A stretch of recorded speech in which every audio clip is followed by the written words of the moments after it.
Chief Minister Dr. Manik Saha on Saturday asserted Tripura is one of the least corrupt states in the country, which contributed to the state's achievements in all centrally sponsored schemes. During his visit to Raipur and Bhopal for oath-taking ceremonies of the newly elected chief ministers, he got the opportunity to interact with senior leaders, chief ministers and union ministers who had unanimously spoken good things about the state, he said. All of them were of the opinion that Tripura has been making significant strides in the central schemes, he said. From this, he can tell everyone with pride that this has become possible because Tripura is one of the least corrupt states in the country, he added. Dr. Saha was delivering the inaugural speech at the offer distribution program of newly selected Group C officials for 20 departments. The total number of candidates selected for these departments would exceed the 10,000 mark. যারা আজকে যুক্ত হচ্ছেন এই প্রশাসনের সাথে আমি আপনাদেরকে বলবো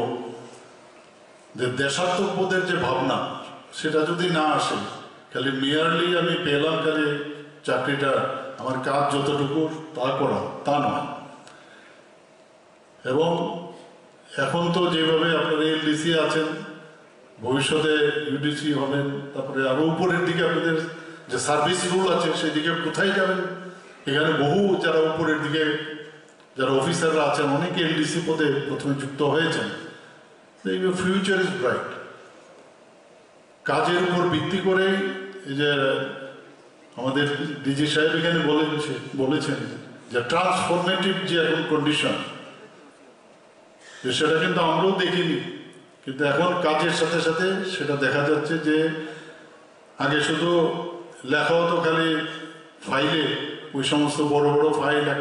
টেবিল থেকে আরেক টেবিলে যাওয়া এখন তো ই ফাইল সমস্ত জায়গায় এই ট্রান্সফরমেশন যেটা হয়েছে তার মধ্যে আপনারা কিন্তু ঢুকছেন আপনারা যুক্ত হওয়ার পরে হয়তো আপনাদেরকে ট্রেনিং দেওয়া হবে এবং সেইভাবে আপনারা কাজ করবেন এখানে আমাদের সেক্রেটারি সাহেব বলেছেন যে অনেকে আপনারা হয়তো কম্পিউটার জানালো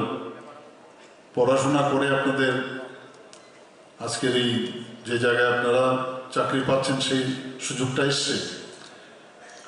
যে ফিউচার এই ত্রিপুরার আপনাদের হাতে কারণ ফাইল যেটা ই ফাইলই হোক যাই হোক সেটা কিন্তু আপনাদের এখান থেকে শুরু হয়